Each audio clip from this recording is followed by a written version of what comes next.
Mais c'est pas grave, regarde, on va voir ensemble, il est juste là. Là, en gros, je suis rentré en short ici, et là, je me suis fait break-even, je me dis, mais break-even ici. Et là, bon, on va voir. Il y a de fortes chances que ça revienne, mais là, j'ai vu trop une journée pourrie, donc je me suis vite mis à break-even et j'ai pas trop envie de rester en position.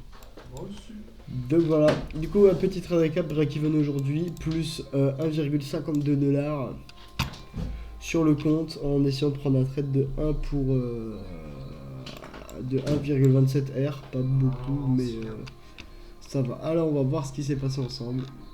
Voilà. Juste ici, on est venu prendre des hauts H4 à l'ouverture de 9h30. À savoir qu'à 8h30, on avait déjà commencé à manipuler. Ici, on avait pris les plus hauts. Ici, on venait de break 15M. Break 15M. Ici, on a pris les plus hauts. Break 15M. On revient ici sur les plus hauts. Là, on remanipule à l'ouverture de 9h30 en allant chercher les liquidités plus haut de time frame. À savoir qu'il reste plein de low resistant liquidity ici qu'on peut aller prendre et un énorme fair value gap H4. Donc, trade à forte proba. Du coup, j'ai attendu la macro de 10 heures pour que la bougie H4 soit fermée. Bougie H4, on a bien pris la liquidité ici, on a clôturé juste en dessous. Donc, ce que j'ai fait, c'est qu'après, j'ai juste pris en position sur un plus haut, aller chercher un plus bas. Donc, j'avais un TP ici, et enfin une position ici et une position sur cette zone si jamais on faisait un équal. Parce que là, on a déjà des équals qui traînent dans le fair value gap. Donc voilà, je pense que c'était vraiment un trade à forte proba. On verra peut-être par la suite ce qui va se passer. Peut-être que j'avais tort.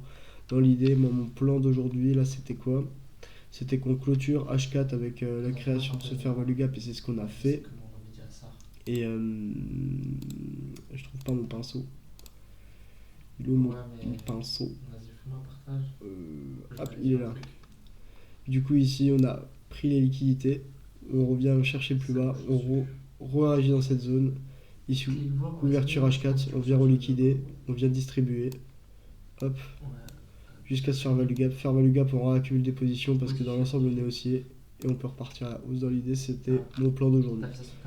Donc voilà, on va voir ce que ça donne. Là, je pense qu'il y a toujours potentiellement moyen que la position soit bonne, sachant qu'on est juste venu rechercher un plus haut M1 pour aller M2 pour aller chercher les plus bas en H4. Donc je pense que c'est juste très probable qu'on ait une TP là tout de suite là. Si on attend un peu, on va TP, je pense.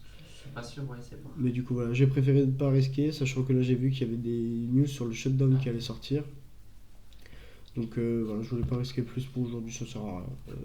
Honnêtement, de risquer plus. J'avais plus nouveau prix de contrat, ça me faisait un risque de 117 $. C'est comme hier, j'ai pas risqué mon total, j'ai risqué à peine 100 $ sur la position. Donc voilà, on va voir. De toute façon, vous verrez, vous pourrez aller voir sur vos graphiques, hein, on a les mêmes. Donc voilà, si ça vous intéresse d'aller voir, allez checker, on va pas attendre ensemble jusqu'à la fin, mais vous avez compris l'idée. Donc voilà, petit trade récap en bien, petit break-even aujourd'hui, on va pas chercher plus, j'ai clôturé, on prendra la session de trading demain.